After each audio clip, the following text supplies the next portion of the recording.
Yang pertama, verifikasi sumber informasi. Pastikan informasi yang Anda terima berasal dari sumber yang terpercaya. Periksa kredibilitas situs web, penulis, atau organisasi yang mempublikasikan informasi tersebut. Hindari mempercayai informasi yang datang dari sumber yang tidak jelas atau anonim. Contohnya informasi tentang lowongan kerja. Perusahaan besar sedang membuka lowongan dengan gajian tinggi. Verifikasinya periksa situs resmi perusahaan. Apakah lowongan tersebut ada di halaman karir resmi perusahaan? Yang kedua, hati-hati dengan link yang mencurigakan. Hindari link yang mengarah ke situs tidak resmi atau meminta data pribadi tanpa kejelasan. Yang ketiga, cek reputasi pengirim informasi. Apakah pengirim berasal dari HR perusahaan atau akun resmi mereka? Di era digital ini, kita dibanjiri informasi setiap harinya. Tapi apakah semuanya akurat? Berpikir kritis itu sangat penting dalam membantu kita untuk memilih mana yang fakta, mana yang opini, dan juga mana yang bisa menjadi hoax. Sekarang ini sudah semakin banyak alat yang bisa membantu kita untuk mengecek fakta. Salah satunya seperti situs yang bernama Turnback Hoax dan juga Google Fact Check.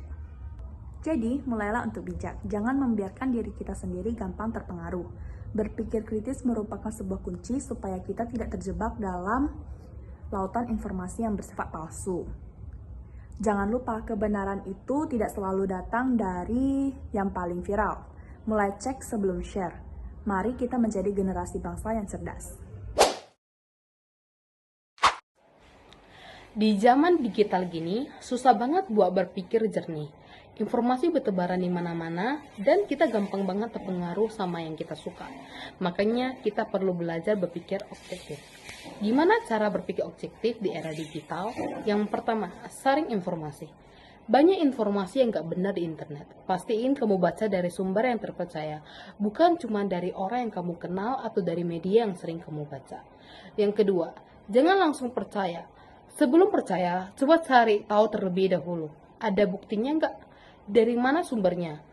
Apakah sumber itu punya kepentingan tertentu? Yang ketiga, lihat dari sisi lain. Kalau ada berita yang bikin kamu semangat, coba cari tahu juga sisi negatifnya. Jangan cuma mau dengar yang enak-enaknya aja. Yang keempat, jangan terjebak sama bias. Bias itu kayak kacamata yang ngebuat kita cuma lihat yang kita mau. Kita gampang banget terjebak sama bias. Jadi jangan sampai bias itu ngebuat kita jadi ngejudge orang lain. Apa sih itu tentang mengembangkan rasa curiosity? Itu adalah proses di mana seseorang mengasah kemampuan mereka untuk selalu merasa tertarik untuk mencari hal-hal yang terjadi di sekitar mereka. Ini bukan hanya sekedar memiliki pertanyaan, mereka juga tertarik kepada dorongan untuk mencari jawaban dan memahaminya lebih dalam. Rasa ingin tahu mereka ini menjadi dasar dari pembelajaran dan pertumbuhan pribadi.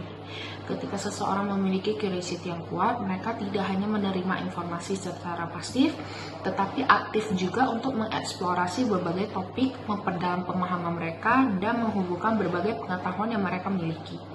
Proses ini membantu seseorang berkembang dalam berbagai aspek kehidupan, baik itu dalam dunia akademik, profesional, maupun pribadi. Saya ambil contoh, seorang pelajar yang merasa penasaran tentang cara kerja otak manusia mungkin akan membaca lebih banyak buku tentang neuroscience, menonton video pendidikan, atau berdiskusi dengan ahli di bidang tersebut. Mereka mungkin juga akan mencoba menerapkan pengetahuan yang didapatkan dalam kehidupan sehari-hari untuk memahami bagaimana cara kerja otak mempengaruhi perilaku manusia.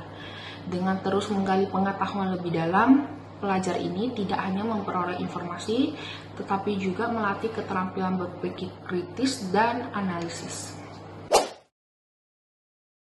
AI telah menjadi bagian dari hidup kita, mulai dari membantu menulis, menjawab pertanyaan, hingga memberikan rekomendasi.